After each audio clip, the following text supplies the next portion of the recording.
Friends, women's cricket టీంలోనే కొన్ని zero IQ moments. Number 4, England women's team చేతిలో ball పెట్టుకుని ఎలాంటి రన్అట్ మిస్ చేశారో మీరే చూడండి.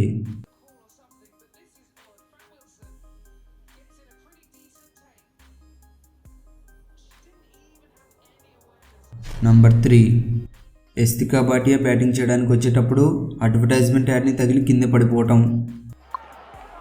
Yastika Bhatia. Oh. Our director's still having a little bit of fun in a very crucial match. Everyone else. Number 2, Nepal women's team boundary line దగ్గర 4ని ఆపటం. Trying to do, she doesn't want to let it kiss the road, but she's forgotten where she is. That's poor.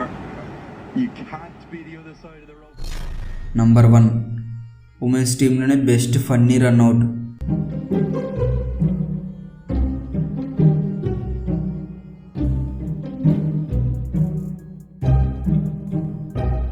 Friends, women's టీంలో మీకే moment ఫన్నీగా అనిపించిందో తప్పకుండా comment చేయండి.